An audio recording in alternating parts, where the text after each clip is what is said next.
Si vous êtes un observateur avisé et si vous regardez régulièrement cette chaîne, il est très probable que vous le soyez. Alors vous avez peut-être remarqué que je n'utilise très rarement le terme empire byzantin, et si je le fais, c'est très à contre-cœur, uniquement parce que ce terme est très souvent recherché dans les recherches YouTube. Je ne suis pas un fan de ce terme, mais pourquoi donc? N'est-ce pas le terme communément accepté pour l'Empire romain d'Orient survivant? N'est-ce pas un terme scientifique qui décrit la transformation culturelle que l'Empire romain a subie au 7e siècle avant Jésus-Christ, où il s'est transformé d'un empire romain parlant latin en un empire parlant grec?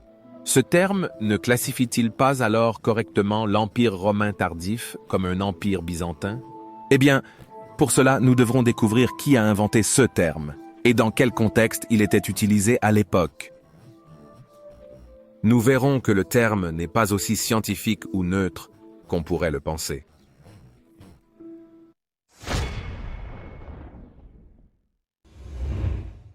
Si vous voyagez dans le temps, après la chute de l'Empire romain occidental, aux gens qui y vivaient, à quel empire appartenait-il?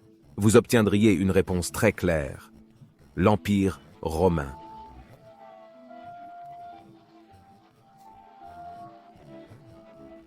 Si vous vous rendiez alors au Xe siècle et posiez la même question, vous obtiendriez la même réponse.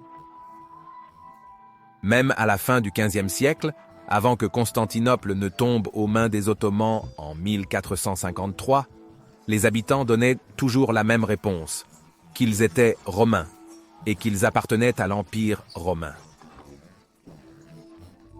Si vous leur aviez dit que le terme que nous utilisons pour eux est byzantin et qu'ils appartiennent à l'Empire byzantin, il est tout à fait possible que vous n'ayez pas reçu une réponse amicale et que vous vous soyez retrouvé battu dans une ruelle de Constantinople. Mais pourquoi alors utilisons-nous ce terme pour faire référence à l'Empire romain d'Orient qui a survécu à la chute de l'Ouest de 1600 km de plus? Le terme « Empire byzantin » a été inventé par l'historien et humaniste Jérôme Wolff, qui a vécu de 1516 à 1580 dans ce qui était alors l'Empire romain germanique. Cette entité politique a existé du 962 à 1806 et, comme son nom l'indique, les empereurs du Saint-Empire romain ont tenté de relancer un empire romain et se sont considérés comme des successeurs légitimes de l'Empire romain. Nous parlerons en détail de l'Empire romain germanique et de ses revendications de légitimité de la continuité romaine dans une autre vidéo. Ainsi, Hieronymus Wolff a grandi au milieu de l'Empire romain et en 1557, soit un peu plus de 100 ans après la chute de Constantinople, il a publié son œuvre Corpus Historiae Byzantinae. C'est à ce moment-là que le terme « Empire byzantin » a été introduit pour la première fois. Ce travail était une collection de sources littéraires de l'Empire romain d'Orient jusqu'à la chute de Constantinople. Mais pourquoi n'a-t-il pas fait référence à l'entité politique de l'État successeur grec, parlant de l'Empire romain comme l'Empire romain? Eh bien, la réponse est bien sûr évidente, car il vivait dans un empire qui se voyait comme le légitime successeur de l'Empire romain, et donc il ne pouvait y avoir qu'un seul successeur légitime de l'Empire romain. Ainsi, l'Empire romain d'Orient parlant grec ne pouvait pas non plus être appelé l'Empire romain et, par conséquent, un nouveau terme devait être introduit pour différencier cet empire de son passé romain. Et c'est ainsi que le terme Empire byzantin est né, faisant référence au nom grec de la ville de Constantinople avant qu'elle ne soit nommée ainsi après le IVe siècle après Jésus-Christ. Et s'il vous plaît, aimez cette vidéo et abonnez-vous pour ne pas manquer les prochaines vidéos sur l'ère fascinante de la fin de l'Empire romain. Et n'oubliez pas de soutenir notre travail sur Patreon ou via l'adhésion à YouTube, car la pérennité à long terme de cette chaîne dépend vraiment de votre soutien. YouTube n'est pas très généreux envers un tel sujet de niche sur l'Empire romain tardif, pour le dire gentiment, et les revenus publicitaires des vidéos sont donc extrêmement faibles. Donc pour être durable à long terme, malheureusement, j'ai vraiment besoin de votre soutien financier via Patreon. ou adhésion à YouTube. Et nous avons un nouveau supporter de Sol Invictus, Denis Carbone. Merci beaucoup Denis pour soutenir la chaîne de manière si généreuse. Et Sobek Seigneur des Quatre Coins est de retour en tant que César. Merci de votre soutien pour le canal Sobek. Et bien sûr, je tiens à remercier chacun d'entre vous qui soutiennent ce canal, que ce soit via Patreon ou via des dons PayPal. Vous êtes vraiment merveilleux et je ne peux pas vous remercier assez. J'espère que Majorien vous remerciera pour soutenir un canal portant son nom. Je vous remercie du fond du cœur. Merci beaucoup, amis. Maintenant, voici pourquoi j'ai un problème avec le terme byzantin. Tout d'abord, c'est un terme péjoratif, inventé par un historien allemand il y a presque 500 ans pour dégrader les Romains parlant grec de l'Empire romain d'Orient, qui étaient en effet les légitimes successeurs de l'Empire romain, afin de dénoncer leur légitimité romaine, tout en essayant d'élever la légitimité de l'Empire romain saint.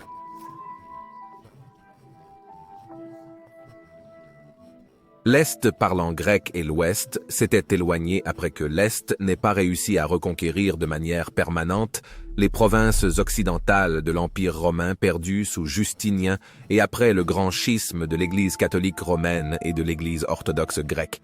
Et ainsi l'Ouest a vu l'Est avec une grande suspicion et même du mépris. Ainsi, chaque fois qu'un historien moderne utilise le terme « Empire byzantin », il utilise un terme péjoratif d'une personne historique datant de 500 ans. Cela serait un peu similaire aux historiens qui continuent à utiliser le terme « Minmachar », forgé par les Romains, pour désigner les nations modernes d'Europe. Difficilement quelque chose que je qualifierais de scientifiquement neutre. Deuxièmement, le terme n'a aucun sens. L'Empire byzantin impliquerait que c'était un empire qui venait de la ville de Byzance, qui était le nom de la ville de Constantinople avant l'an 330, avant que l'empereur romain Constantin en fasse sa nouvelle capitale, mettant ainsi fin à des milliers d'années de domination de la ville de Rome pour l'Empire romain. Ainsi Constantinople est devenue la capitale de l'Empire, et plus tard, après la scission de l'Empire romain en deux parties, l'Empire romain occidental a été gouverné depuis différentes villes, de Mediolanum après 286 après Jésus-Christ, puis à nouveau de Rome sous Maxence, puis après 402, Ravenne est devenue la nouvelle capitale, du moins pendant quelques décennies, jusqu'à ce que Rome redevienne la capitale en 450, lorsque Valentinien III a déplacé le siège de l'empereur vers la ville éternelle, ce qui est souvent oublié et négligé, à propos duquel j'ai parlé en détail dans cette vidéo ici. Alors, Ravenna et Rome se disputeraient pour être la capitale de l'Empire romain occidental pendant les dernières décennies de son existence. Mais après la chute de l'Empire romain occidental, l'Est a bien survécu et intact, et Constantinople est restée la capitale de la partie survivante de l'Empire romain.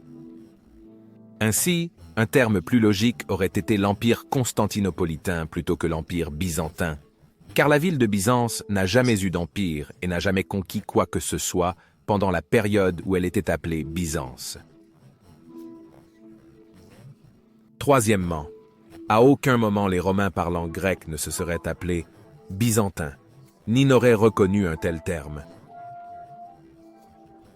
Ils se sont toujours désignés comme Romaiois, romains, jusqu'à la fin, oui, même des siècles après la chute de Constantinople, vous trouveriez des Grecs qui se désignaient comme Romaiois. Ainsi, le romain et le grec étaient si intimement mêlés que même à la fin du 19e siècle, les gens préférèrent s'appeler romains sur certaines îles grecques plutôt que hellènes, ceux dont j'ai parlé dans cette vidéo ici.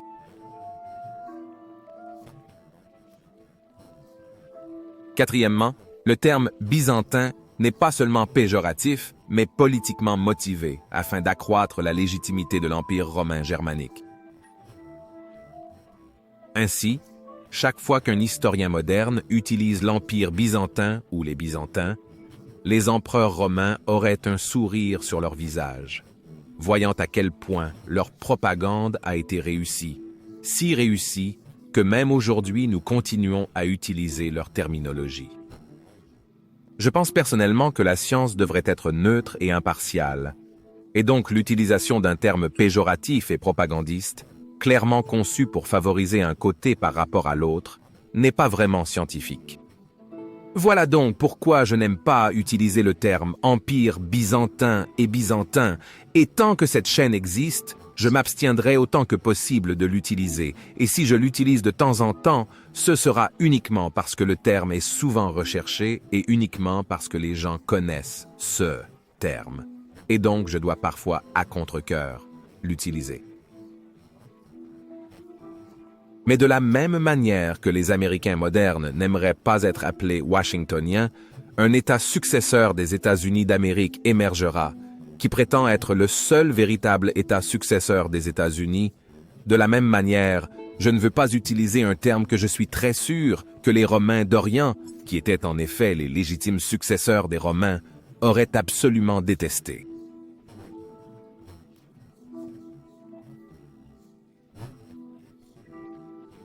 Parce que de la même manière que je veux rendre hommage à l'empereur épique majorien, en ayant commencé cette chaîne, et pour honorer ses actes et sa légende, de la même manière, je veux honorer les Romains du Moyen-Âge, qui ont combattu pendant des centaines d'années contre des chances impossibles, contre des envahisseurs de l'Est et de l'Ouest, entourés d'ennemis de tous côtés, assiégés constamment, se battant comme de vrais héros jusqu'à la fin amère. Je veux honorer leur légende, et les appeler ceux qu'ils se sont toujours appelés, et ceux qu'ils voudraient être appelés, Romains.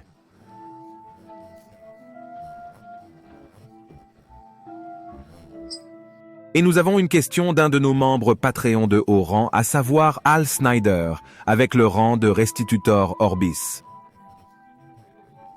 Vous pouvez me poser des questions en tant que Restitutor et Sol Invictus, que je répondrai alors du mieux que je peux dans les vidéos. La question d'Al Snyder est: si nous décidons quelle bataille ou événement de l'histoire romaine a eu le plus grand impact, la bataille de la forêt de Teutobourg ne devrait-elle pas figurer en tête de liste? Il explique que la trahison d'Arminius a effectivement créé une ligne culturelle qui a permis aux hordes barbares d'accéder pour détruire l'Empire romain occidental avant Jésus-Christ, créé des tensions durables qui ont abouti à la Première Guerre mondiale et à la Seconde Guerre mondiale, circa. Le même fossé culturel est toujours présent aujourd'hui. Qu'en pensez-vous? Merci Al pour cette excellente question, qui mériterait une vidéo entière pour elle-même. Mais laissez-moi essayer de vous donner mes pensées à ce sujet aussi détaillé que je peux le faire maintenant. Oui, je suis complètement d'accord que la bataille de la forêt de Teutobourg a été un moment extrêmement décisif dans l'histoire romaine.